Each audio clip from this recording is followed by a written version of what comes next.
O remédio em excesso mata. Então, também a capacidade de manifestação da inteligência para espíritos inferiores como nós, num grau, numa possibilidade muito mais avançada, nos levaria à desgraça e não à realização das nossas funções, das nossas missões, das nossas tarefas. Então, um sexto sentido já nos perturbaria. Em mundos melhores que a Terra, Silvia, aí sim, nós já temos 6, podemos ter 7, 8, até que nós obteremos, conquistaremos, Hilde, a consciência universal, que é uma característica dos espíritos perfeitos. Temos uma consciência de tudo, de todas as coisas. Por isso que quando lá no livro Brasil, Coração do Mundo, Pátria do Evangelho, está dizendo que o Espírito pegou Jesus para consolá-lo, que Jesus estava desesperado, porque não sabia aonde ia implantar o seu Evangelho na Terra, porque lá no Oriente, onde ele esteve, lá na Palestina, aquilo estava um caos, como está até hoje, e ele ficou decepcionado, e o Espírito pegou Jesus e orientou, e trouxe Jesus para mostrar o Brasil para Jesus. Claro que isso é fajuto, claro que isso não tem sustentabilidade, é claro que isso não se mantém perante a doutrina espírita, que diz que Jesus foi o espírito mais perfeito que aqui já esteve. Jesus era um espírito puro. Quando a Terra foi formada, ele já tinha formado a sua evolução, porque antes da Terra, o universo, esse universo nosso aí, já existia há mais de 14 bilhões de anos. Então, se a Terra tem 4,5 bilhões de anos e o universo para trás tinha mais de 14 bilhões, é claro que se nós conseguirmos evoluir no próprio planeta Terra ao ponto de, desde as civilizações primitivas até agora, nós já demonstrarmos essa grande capacidade de conhecimento, imagine com 14 bilhões de anos atrás, antes da formação do planeta Terra. Então, Jesus, antes da Terra, já era um espírito realizado, um espírito perfeito, que aqui veio com consciência universal. Logo sabendo onde era Brasil, onde era Cruzeiro do Sul, onde era tudo isso que o livro diz que Jesus foi levado a conhecer por um espírito que fez parte da comitiva que veio aqui. Isso são fantasias, como esse filme que está aí, fantasia. Eu recebi até vários e-mails lá para o programa dizendo, deixa o povo assistir isso. Deixa, você vai ver lá amanhã, nós temos mais de 60 e-mails, então dizendo assim, deixa o povo, não estraga, como dizendo assim, não estraga o prazer deles. Mas vejam, o Espiritismo veio estragar o prazer das pessoas que querem se enganar, que querem se iludir. O Espiritismo estraga o prazer, porque põe na realidade. Então não é deixar na ignorância porque eles estão felizes. Não é assim, é a felicidade dos ignorantes, que dura pouco. Não pode se chamar felicidade, mas sim alegrias passageiras, momentâneas, mas que dura pouco. Então nós dizemos, deixa.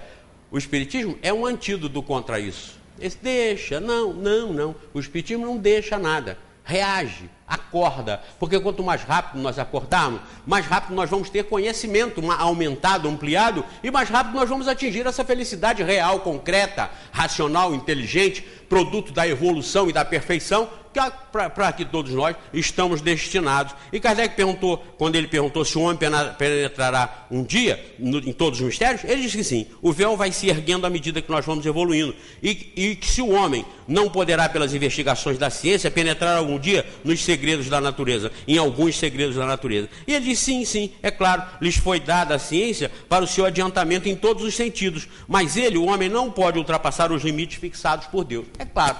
Limites fixados por Deus, por exemplo, eu já apresentei isso há mais de 40 anos, numa primeira, eu lembro que foi a primeira palestra que eu fiz a respeito, e depois eu fiz muitas outras, quando eu mostrei assim, que na Via Láctea, nesse conjunto de planetas e estrelas que nós estamos metidos nele, e nós estamos num cantinho aqui, numa extremidade da Via Láctea, aqui, por exemplo, existem 100 bilhões de civilizações iguais a nossa.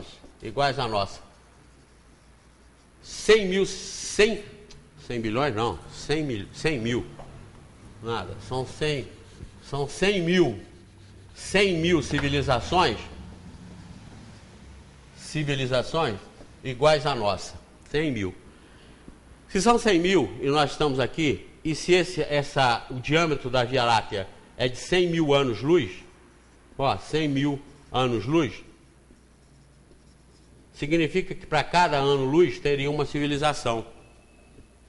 Então, olha só, a ciência pode penetrar nos segredos da natureza, né, e nos revelar muitas coisas, mas Deus não permite que o homem ultrapasse os limites por ele fixados.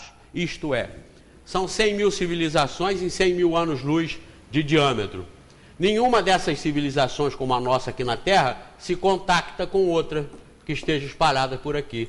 Olha só, nós podemos até um dia, e há uma previsão científica, de que nós vamos detectar essas civilizações, mas contato físico com elas nós não fazemos, porque não é permitido. Não está nas regras de Deus esse contato, porque se tivesse, nós iríamos para nos escravizar, roubar ou matar. O que fez o Avatar, o filme Avatar mostra isso. O filme Avatar tem muito mais a ver com o espiritismo, com a essência da doutrina espírita, do que o filme Nosso Lar. É uma ficção e uma ilusão que os católicos já poderiam ter feito há muito tempo. Eu falei isso no programa e perderam tempo. Perderam para a Federação Espírita Brasileira, que correu na frente, fez sucesso. Por que fez sucesso? Porque as pessoas querem crer, não querem entender. Eu lembro, eu falei isso no programa passado também, vou repetir aqui. Eu conheci pessoas, tinha uma pessoa muito íntima a mim, que dizia assim, não me preocupo muito com a vida, não, com as coisas que a gente faz, não, porque eu fumo, a essa altura um outro podia dizer, eu bebo e tal, mas consolados, porque quando morresse iriam para nosso lar, iriam ser atendidos naqueles hospitais com aquelas enfermeiras bonitas, vestidas de branco e tal. Isso cria uma ilusão, cria uma bobagem na cabeça das pessoas. Existe em torno do planeta uma realidade semelhante à nossa? Existe, de acordo com a cabeça dos que estiverem aqui. Mas não existe o país ou a organização, porque isso tudo volátil e etéreo não tem sustentação de concreto, de realidade, porque depende da cabeça de cada um. Então está levando até as pessoas a acharem que devam sim continuar fazendo trabalho na encruzilhada e levando comida, porque as pessoas, os seus entes queridos do outro lado, podem estar sentindo fome. Ou então levando vela, porque eles podem estar precisando de luz, e a vela vai iluminá-los dentro da capacidade deles de entender a luz. Não é nada disso. Então, o filme Avatar tem mais sintonia com a doutrina espírita do que o Nosso Lar, que foi uma mistura e uma oportunidade de se ganhar dinheiro. E nós temos visto barbaridades acontecendo. E é uma enormidade de pessoas que passam por mim na rua, falam assim, olha, eu sou católica, mas adorei o filme. Adorei, viu, Tiago? Adorei o filme. Eu falo, que bom, que bom. Aí eu lembro daquele e-mail que nós recebemos aqui, dizendo assim, deixa eles assistirem, deixa o pessoal quer isso, gosta disso, é isso que vai acontecendo. E as consequências vão sendo sempre negativas, vão sempre sendo ruins. É igual a eleição de governo. Deixa, é igual se prende porco selvagem. Joga milho e um dia faz uma cerca de um lado. E continua jogando milho, e os porcos vêm sempre ali comendo milho. Aí, dali a pouco, faz uma outra cerca do outro lado. E continua jogando milho, e os porcos vão sempre comendo ali. Aí, dali a pouco, faz uma outra cerca do outro lado. Aí vai jogando milho, os porcos vêm, vão comendo milho, aí depois faz uma outra cerca do outro lado. Aí eles vêm pelo aquele buraquinho comendo milho, fechou, prendeu os porcos selvagens. Nós não podemos entrar nessa. Nós não podemos deixar ser cercados pela ignorância, pelo fanatismo, pelo preconceito. Nós não podemos. Porque quem vai sofrer as consequências somos nós que vamos sofrer as consequências. Nós não podemos ter olho grande, interesse maior em querer ganhar vantagem material e depois nos escravizarmos, perdendo até a liberdade que tínhamos de realizações que vão nos custar muito caro. Os Espíritos perguntaram, e na Bíblia consta lá, inclusive, os irmãos falam muito a respeito do povo hebreu, que era o povo escolhido para receber o cristianismo, o primeiro povo monoteísta do planeta e etc., o povo escolhido por isso. Primeiro povo monoteísta do planeta, mas que sofreu tanto. Tantas vezes foram escravos. Foram escravos porque tantas vezes eles desviaram os seus caminhos. Tantas vezes eles não observaram as instruções que recebiam. E a escravidão é para lhes sovar, era para lhes fazer sofrer, para que aqueles espíritos caíssem na realidade e despertassem para novos rumos. É o que acontece conosco na Terra, é o que acontece conosco no universo. Então nós somos parte do universo. Nós não temos condição de compreender ainda todas as coisas das origens e das razões de ser do universo, mas nós temos que compreender como espíritas que nós somos filhos de Deus, e que esse Deus é supremo amor, é suprema justiça, e que a ninguém desampara, e de que a ninguém vai condenar, porque ele não é nosso inimigo, ele não é vingativo, ele não é traiçoeiro, ele não é injusto em nos colocar num país miserável, atrasado, enquanto estaria colocando outros irmãos nossos, filhos dele, em países avançados, desenvolvidos, onde as pessoas têm mais capacidade, condições de se capacitar e de se dar bem no mundo. Não, ele é igual, justo, eternamente e supremamente para com tudo e com todos. Então nós ainda não temos condição de entender tudo, mas devemos nos esforçar em entender cada vez mais, porque isso nos ajuda e nos tira dessa fantasia que as religiões pregam e que os que se dizem espíritas aí fora estão enchendo o mercado de fantasia. O espiritismo é realidade. Não coloca ninguém de cara feia por isso, não coloca ninguém amuado, fechado, triste por causa disso, não. Ao contrário, abre as portas da realidade, do universo, e nos faz felizes com consciência, nos faz tranquilos com razão, com lógica e bom senso de que nós não somos desamparados por Deus, estamos neste universo que nós ainda estamos começando a compreender e começando a estudar, que é na questão aqui 17, vocês devem depois ler e pesquisar a partir disso, para nós compreendermos cada vez melhor essas verdades, à medida que nós vamos nos depurando, à medida que nós vamos evoluindo. Nós tivemos lá para o programa um e-mail que pergunta, aonde está escrito nas obras básicas que o espírito é a evolução da matéria?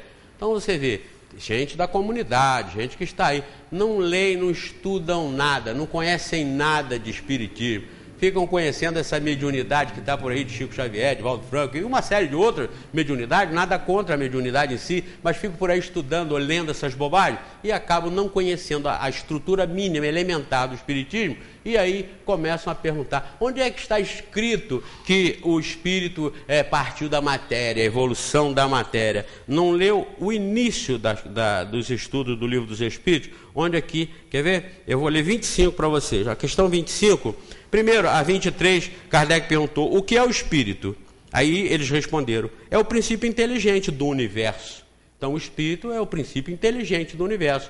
É aquela individualidade que eu falei aqui ainda agora. E pergunta assim, espírito é sinônimo de inteligência? Olha o que eles respondem. A inteligência é um atributo essencial do espírito, mas um e outro se confundem num princípio comum, de maneira que para vós são uma e a mesma coisa. Isto é, não existe espírito sem inteligência e não existe inteligência sem espírito. Então espírito e inteligência é uma coisa só. Aí ele pergunta, olha como é que Kardec vai imprensando. O espírito é independente da matéria ou não é mais do que uma propriedade desta? Como as cores são propriedades da luz e o som propriedade do ar. Eles responderam, um e outro são distintos, mas é necessário a união do espírito e da matéria para dar inteligência a esta. Está aqui a resposta de quem escreveu, horrorizado, dizendo que onde é que está escrito que o espírito é oriundo da evolução da matéria? Está escrito aqui, ó, se espírito e inteligência é uma coisa só, e se espírito se une com a inteligência, com a matéria, para intelectualizar a matéria, dar inteligência à matéria, está aqui explicado que a tendência da matéria é se intelectualizar e cada vez mais se desenvolver, partindo desse zero absoluto aqui, partindo dessa matéria elementar, que Deus, na sua infinita justiça, fez com que tudo partisse da linha zero, para que a competição não fosse injusta, para que as possibilidades fossem iguais para todos. Deu para entender? Nós vamos ainda estudar muitas vezes, muitos anos de vida. Esse livro, veja como está velho. Quando eu li aqui esse mesmo assunto pela primeira vez, é claro que eu não entendi nada disso que eu estou falando aqui hoje. Isso é produto de observação, de pesquisa, de análise, de pesquisa, de análise de novo, de pesquisa, de análise de novo, de ver a vida, de ouvir, de ler, de ver noticiário, de ver o mundo funcionando. A gente aí vai compreendendo cada vez melhor as coisas. Que Deus nos abençoe e na próxima vamos continuar estudando esse assunto.